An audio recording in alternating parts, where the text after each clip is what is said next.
What's up, everybody? Welcome in the show. It's me. It's Chris. It's Kelly. It's your threesome for the last like 3 months. It feels like. But football will be upon us soon. Hopefully, Chris will still come a couple of times during football season. Maybe talk to us a little bit about some Michigan football here and there. Oh, Um, I'd much rather talk about how terrible his Lions are going to be once again. That they're getting so much media hype. Yeah, well, we're used to it by now. I don't know. There's really no need to have expectations at this point. But I think 5 wins, 6 wins, step in the That's right about direction. right. Yeah, I think 7 wins is a little aggressive. Set by the bookmakers at 6.5. It's crazy to me, but we'll see. We'll break it down. We're gonna get into some fun stuff over the next couple weeks. I'm excited because baseball season sucks. Hey now. It doesn't suck. It only sucks if you it kind of does suck. I mean, I love baseball, but the season does suck because there's nothing else going on right now. But then that's when you have to just fully embrace baseball. So I won't say that it sucks because actually I've been doing pretty good this last week or so. Don't want to jinx myself. Knock on wood. I've been making a little bit of money, and you guys want to know where I'm going to put it? I'm going to put it in Skrill. You know why? Because Skrill is the best digital wallet for gamblers because it was built for gamblers, sophisticated gamblers like us. We can use it to manage our bankroll, whether we're playing games like poker or obviously betting on sports like baseball, which is, the only one we got right now. Besides, there's some ponies. There's some other stuff, actually, but baseball is the main thing right now. You can manage your bankroll using the wallet, which allows you to pay instantly and securely, and it's payments without limits, basically. You can access your bankroll with instant deposits, with withdrawals, and draw using your prepaid card. Let's just say that Skrill is the best digital wallet for sports bettors, so it's a no-brainer. Go create your free account right this second, right now, and you can make sure to do it at skrill.com/barstool. And make sure you click the verification by following the game. So click follow the game, registration, skrill.com/Barstool. That's where you should be putting your money. And now we are back to our regularly scheduled programming, which is talking MLB. A lot of the games, well, not a lot, but one of my games has already started today. And it is Wednesday, meaning it is EKMC day. My dyslexia is kicking my ass whenever I have to say that. It's like I just want to put all these letters all these different places. But that is me, Mr. Ice, KFC, and Clem. And usually we are picking our own teams, teams that we're passionate about. So these are bets we're passionate about. But today our game was really early, and the Astros played the Mets today. And KFC and Clem pretty much said, well, we don't give a fuck. The Astros are better than us. They kick our asses every time. They gave me the series. So we decided not to put that game in there. So obviously the Astros are on right now. They are one of my straight picks. And I would have put them in the parlay today. But as I said, we want the parlay to live a little bit longer. So on to the first game on the docket, one that I have. Rangers at the Royals. It's Dane Dunning. It's Zach Greinke. And I think the reason why I've been doing pretty good over the last week or so is because I haven't been overthinking it, which is one thing my beautiful co-host Kelly always tells me. Just don't overthink it. Don't pick bad teams. I've been trying to do a lot better at that. And then the case being, I'm taking the Rangers today. Dane Dunning is hittable, but he's had a good last month or so. And Greinke, on the other hand, he used to be Stanky Greinke when he was down over in Houston, but now he's Stanky Greinke because he hasn't been good. He's just going to get hit. Those Rangers bats, as I said, have weirdly come out of nowhere, and they've been getting the job done. In my opinion, this is kind of the case of just two teams going in opposite directions. So I'm playing the Rangers today. Chris, tell me what you think about that, and then kick it up to Kel because I want to see if any sharp groups of hers have played this game or if she knows what direction the money's going. I didn't have anything on this game, but looking at the pitching matchup right now, I might actually change my tune on that because this Rangers team has crushed Zach Greinke. 44 hits and 152 at-bats, 918 OPS, tons of power, 11 home run. I think if you're looking for a home run prop today, Corey Seager to go deep, 8 for 19 with 3 home runs career. against Zach Greinke. And the Royals have just been falling off a cliff basically this whole season. I mean, it's really, there's two teams in the AL Central. I'll let you guess who the other one is, that have just completely fallen apart and had so expectations coming into the season. And I think that this is a retirement tour for Zach Greinke, coming back to where he started his career, where he won his first, actually only Cy Young.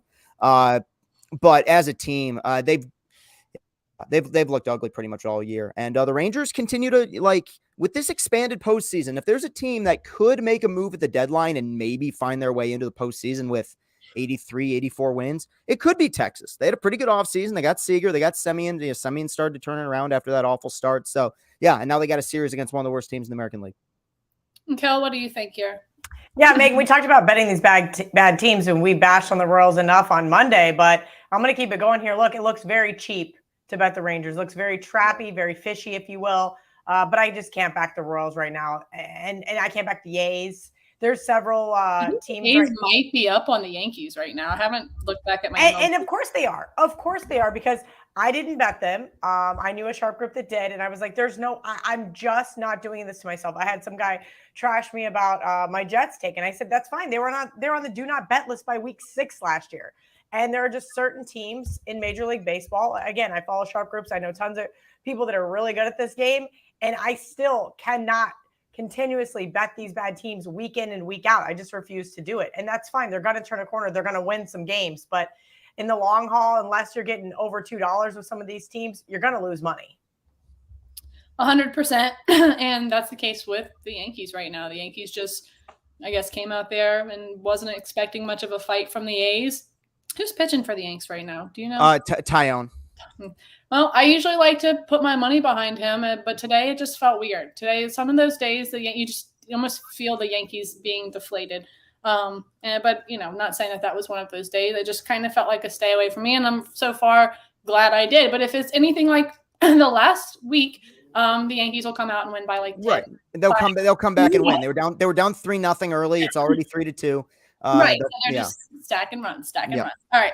Up next, another game that I took straight is the Padres and the D-backs. I took the Padres, and that one is a fucking tough game to go back to after last night. So I was trying to keep myself awake. Y'all know those West Coast games.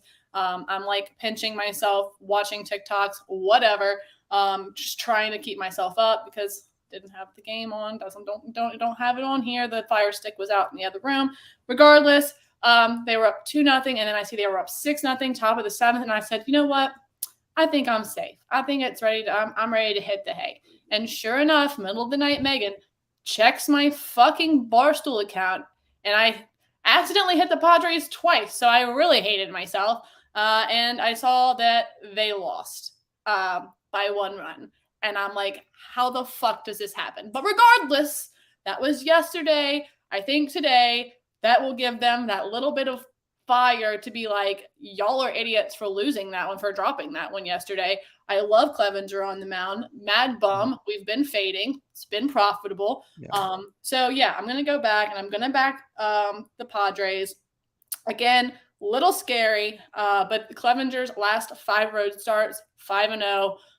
So I'm going to go ahead, as I said, take the Padres and not overthink it, even though they royally fucked me last night. Chris, what do you think about that? I got Padres money line too. And I think that I was looking at the walk-off losses that Padres have suffered this year, like they did last night. They've basically won, I think, 3 of the 4. They've won 3 out of 4 games following a walk-off loss, which I think means that they're capable of getting off the mat. And you look at Bumgarner's numbers, I just don't think it's a very good matchup for him against San Diego.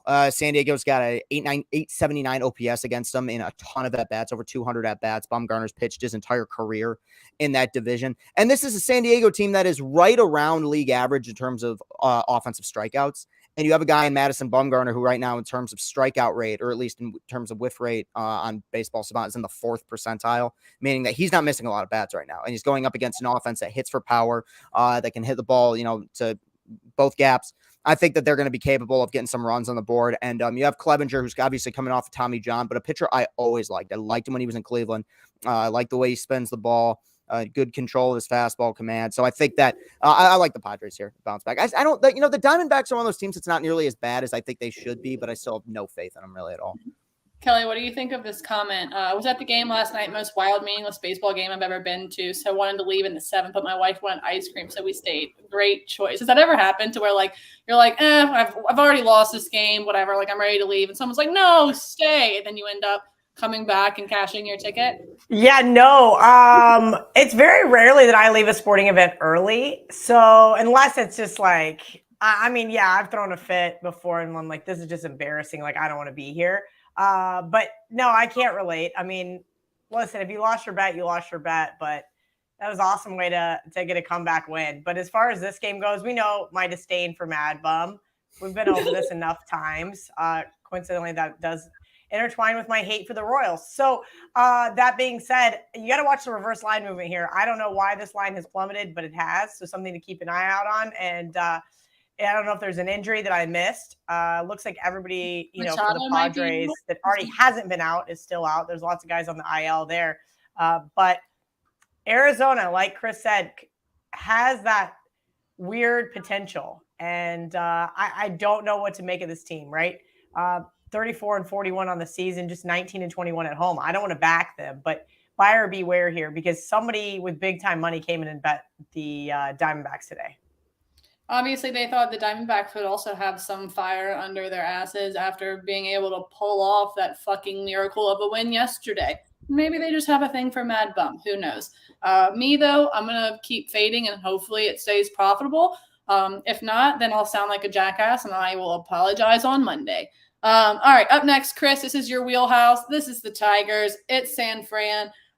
Initially, I leaned your Tigers. Garcia's been solid on the mound for you guys. Yeah. But it's always scary going against a Giants lineup that can get going whenever they want, and they're just good at getting on base. So I don't know what to do here. Walk us through it, Chris. Just bet the Giants and bet against the Tigers the rest of the season. And then make a bunch of money. You sound like Frank right now. You sound like Frank. Yeah, but my team is actually bad. We're not 5 games up out of first place, and I'm not throwing a tantrum because Lindor made an error in the 6th inning. My team is actually shitty. We're seriously awful. Can I ask do you have the ability to cook ribs, or do you think you would char them the way that Frank did as well? It's one of my 5 to 10 favorite Barstool clips of all time. That thing that was so disgusting. And I'm a big barbecue person, and I was like, why? This is not even funny. 1,000 degrees for 45 minutes was probably the smartest move to kill every parasite in that meat. I can't. Real quick, I did send you in regards to Chris's Tigers, how much he was talking about fading them. So my boy Ralph does these I call them nerd sheets, nerd charts, right? He'll just put things into his database. And then Tigers right behind the Royals, one of the worst first 5 teams. So I do think, Chris, if you want to talk about fading your team, you want to emotionally hedge. I think Giants first 5 is a much better play here than full game. Just me personally. I'm not thinking that, the Tigers have some immaculate bullpen. And obviously, their bullpen has won them a lot of their games. Yeah, it's so bizarre. I think there's a team in baseball with a greater discrepancy between starting pitching ERA and bullpen ERA. I believe they're top 5 or 6 in bullpen ERA, and they're near the bottom of the list. And that's why when you said bet the Giants, I'm going, I don't know if you want to. I know they're a steep price, especially just betting them on the money line over $2 at the Barstool Sportsbook. So maybe Tigers first 5 plus a half, maybe. I gotta go see the price on that, but I don't hate it. I don't hate it. As I said, I leaned the Tigers, but I didn't end up betting it. It just kind of felt like a trash can game. It's not it is. I mean, you could argue it is. Yeah, you could argue every game that we play at this point is probably a trash can game, quite frankly. But it's possible. It is the last game of a West Coast trip. For some reason, last night bothered me so much because I stayed up till 1:45 in the morning watching drivel, watching nonsense. Watching them lose to the Giants. So I don't know. I'm not feeling too great about today. But in fairness, Alex Wood is on the mound for the Giants. He has not pitched very well this year. No, yeah, he's hittable. He can be lit up. So I mean, if the Tigers bats decide they want to be on today, and if AJ Hinch is like helping y'all play some small ball, like y'all could get it done. And I'm crossing my fingers that it happens. Sorry, I said that wrong. Giants first 5 would be the play. And right now, Giants first 5 -1.5 in the first 5 innings, plus 125 at the Barstool Sportsbook. Something interesting there. Something interesting. But then they have to navigate through Garcia's pitching. So we got to see if he's going to hold it down on the mound.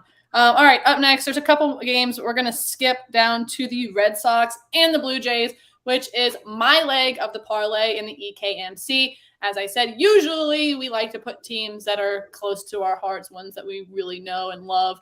Like, Chris would be a great example of, he would be putting Tigers bets in every day. Not every day, but every Wednesday. But for me, I was trying to find something passionate. The Astros must have either just hit a home run or gotten on base. I just heard something echo in the living room, and it makes me.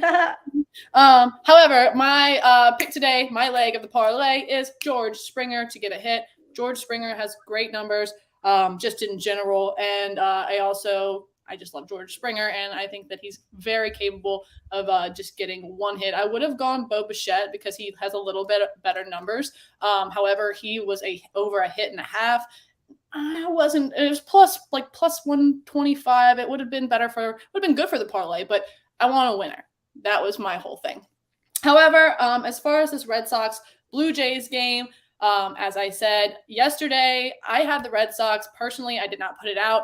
That was a shit show of a game. It went from being absolutely not possible to we were winning. Then all of a sudden the 9th inning comes and you have Vladdy and Teoscar and literally every Blue Jay I can think of just fucking teeing off of the Red Sox bullpen. And so, today I'm thinking the Red Sox come in really fucking aggravated. I, again, did not take this game. Did not take it. But the issue is they're coming aggravated and having to hit a fantastic Alek Manoah, who Chris and I both are just like, we love Alek Manoah. I don't know if I'm quite there. He's good. He's good. He's real good. He's quite good. Yeah. He's quite good. So I don't have a play here, but I do like George Springer to get a hit. I know that Chris looked at this game a little bit harder than I did. So, Chris, what do you think here? What's the right side? And then kick it up to Kel because I want to know her opinion as well. I have a lot of things that make me think I'm leaning Blue Jays here, and I am on the run line. One, obviously, is Manoah, who's been brilliant this year. We've talked about him, and really, I think in most of his 133 on the run line too, guys. So if you like the Blue Jays run line right now, before Chris gives you his explanation, plus 133. So that's some great value there. Go ahead. Yeah. They've dominated Nick Pivetta, 901 OPS against him, 120 at bats. But we talked before about how kind of the Achilles heel of the Blue Jays is their bullpen. They've blown a few leads. Now, on the flip side of that, the Red Sox last night used 5 pitchers, and I don't know, think about this. I guess I'm just so kind of beyond this at this point. But Tanner Houck, who may be their best reliever, or at least their most versatile reliever, is unavailable. He's not allowed to travel to Toronto because he's not vaccinated. So if this becomes a game where it's close, if this becomes a game where it's close late, you're without one of your best pieces, and the last thing you can afford to be without is one of your best bullpen pieces when you're facing a lineup with Bichette and Springer and Vladdy Jr. So even if that Toronto bullpen isn't able to hold Noah in this matchup, and I like that offense against Red Sox pitching.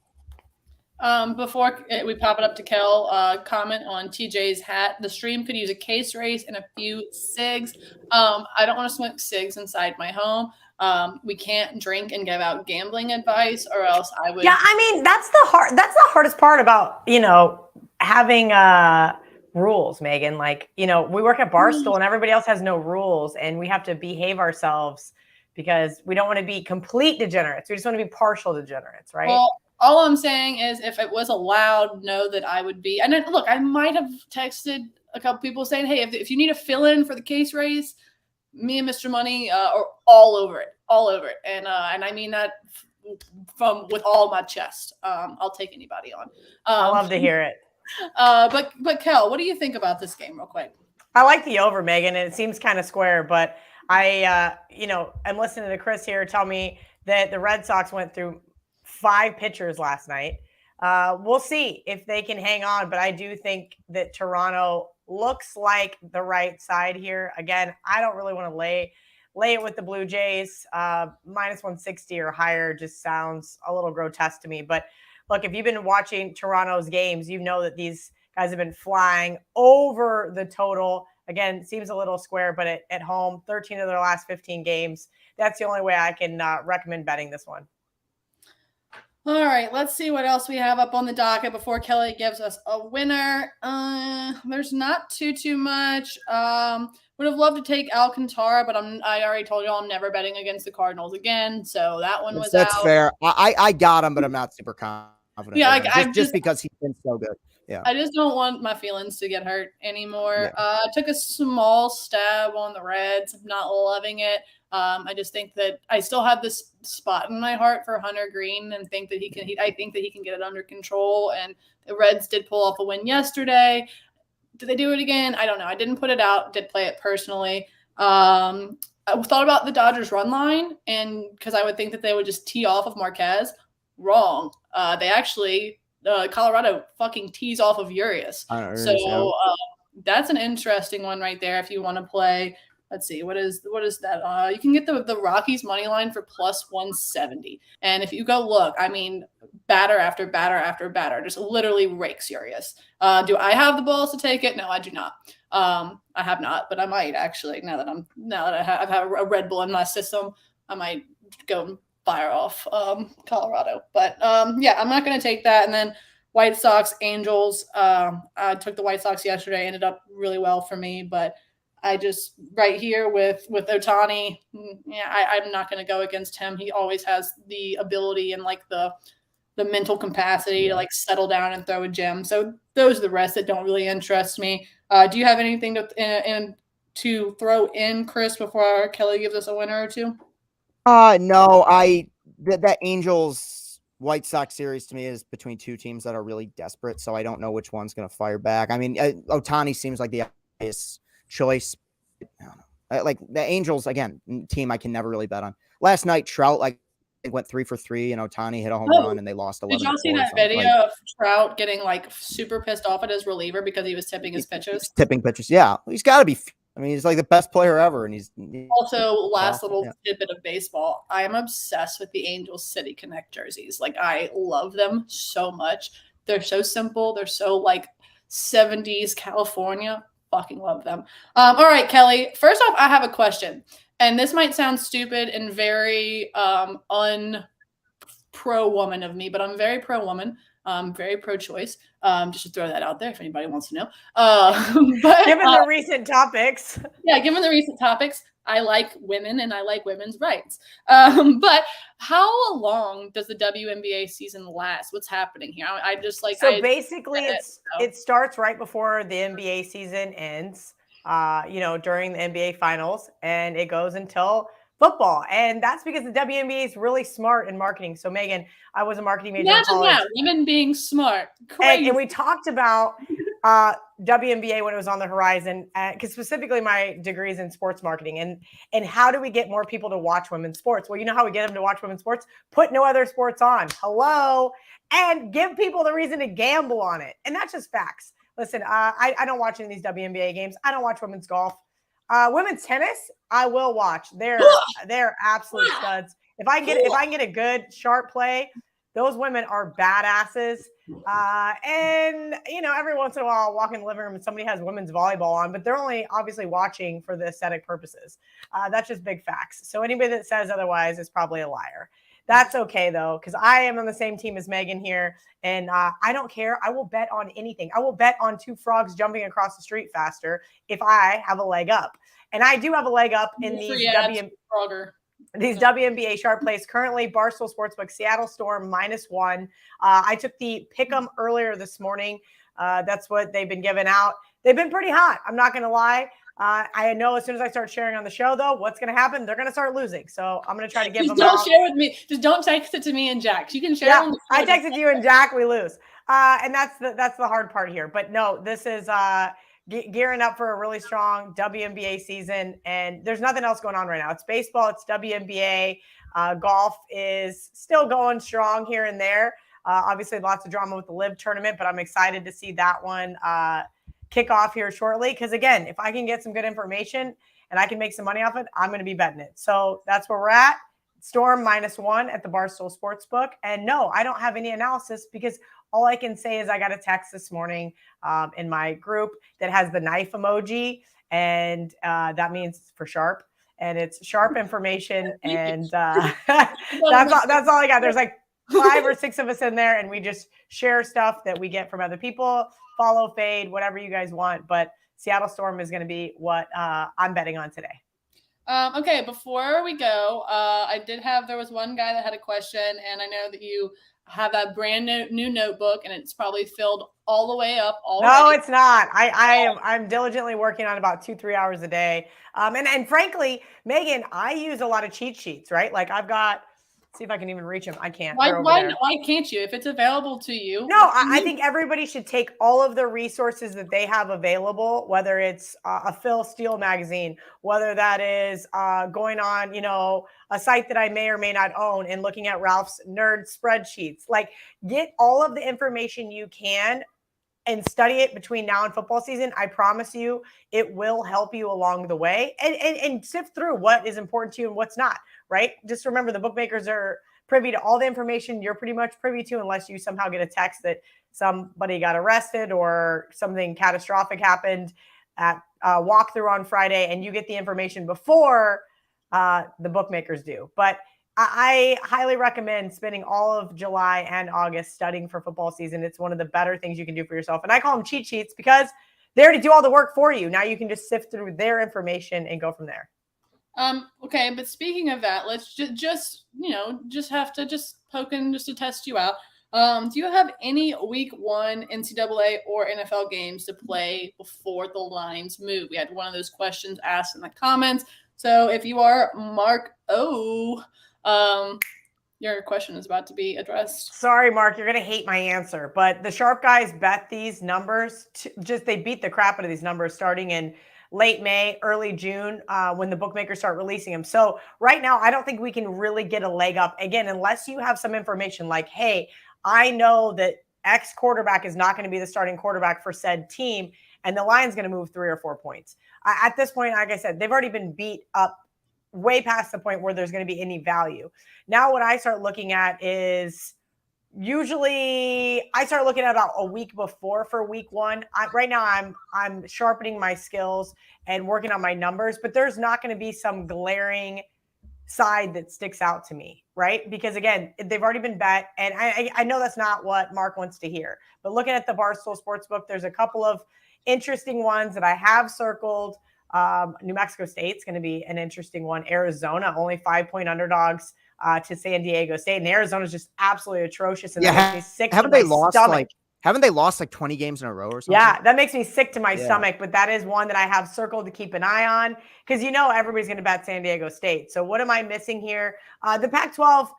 Living on the West Coast, I follow the Pac-12, but given their recent drama over the last couple of years, I just started not following them as closely because I want teams that I know that all the players are going to get to participate, that there's not going to be some COVID test on Friday and my starting quarterback is now out, all of that kind of stuff. And the Pac-12 has been really strict with their restrictions and their rules. And so I noticed it kind of put a wrench into some of my handicapping. So I just stopped. But as far as week 1 goes, I'm going to keep working on it. And if I do find any nuggets along the way, I'll either bring them on the show and then tweet them out or vice versa. I do want you guys to be able to get all the information that you can. And I know, so next week being 4th of July, we won't have shows, but we will have specific shows catered to, early lines, futures, etc. Don't worry about it. We're definitely we got y'all before football even thinks about starting. I mean, it is thinking about starting, but y'all understand what I'm saying. But yeah, we're going to get back to our Thursday, Friday, Monday go around, and we're gonna get some guests. It's gonna be really, really fun. So the show, it's almost been a full calendar year of the show. It's been fantastic.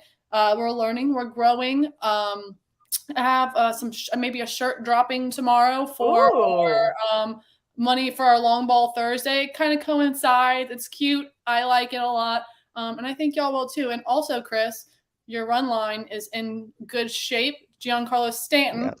5-3 Yankees. So tip of the cap to you, Mr. Christopher.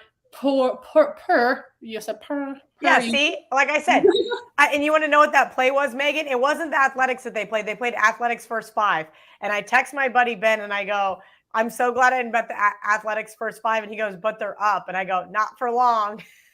And you were so right. And I felt so good yesterday. So I never text Kelly and give her any bets because I have very bad anxiety about losing. But yesterday I text Kelly and told her put $50 on Jordan to go yard. Yeah. And then I text him and I go, wait, actually, no, cut that in half because I'm not sure if he's going to. It was too late. I already put it in for 100. So it doesn't matter. Megan. It worked. I was right. 50s are bad luck. Once you realize that, you're going to know. I was just going to cut it in half because they might only pitch to him like twice. And so then I felt bad, but it hit. So then I felt good. Feeling good right now. Not actually because the Royals are up 1, but it's the first inning. Yeah, it's the Royals. I'm not gonna worry. Not gonna sweat it. Fucking Stanky Granky will come all the way through for me. All right, go bet the EKMC. That kicks my ass. It's still live right now. We need Devers, we need Winker, we need Story, and of course, Mr. George Springer. And that's for plus 500. I really like it. I think it hits today. I went and put 50 on it, even though it's bad luck. I like my denomination of 50. I'm not sure why you don't. It's like when you get. I don't remember who told me 50s were bad luck, but the other day some lady gave me. I paid for breakfast and she gave me change with a 50, and I just left it on the counter. I go, can I get 2 20s and a 10? And she looked at me like I was insane. I don't want one in my wallet. I don't want anybody to give me one. I don't like it. Get it away from me. I forget who told me they were bad luck. I also know that putting your purse and or wallet on the floor is bad luck. I learned that in Vegas as well. Well, you wouldn't have to have a purse and or a wallet if you use Skrill. So don't forget right now to go ahead. What a good intro that was. That was a good segue there. Yeah. Woohoo! So go ahead, go to skrill.com/barstool, create your free account and complete the account verification by clicking follow the game after registering so you can start using your digital wallet, the best digital wallet today. We'll see you guys back, not next week because it's 4th of July week and we're going to party. Monday the 11th. Case races and SIGs all this weekend. Don't worry. I'll go live to have my own case race. There you go. I love to see that. High noon case race with Megan making money. She doesn't have a challenger. She's just going to see if she can drink the whole case by herself out by the pool. Nooners so that I don't gain 40 pounds though. So we'll see you guys. We love you guys. Go get in the EKMC. Go long ball Thursday tomorrow. Do not forget about it. Opt in. We love you guys and can't wait to see you back.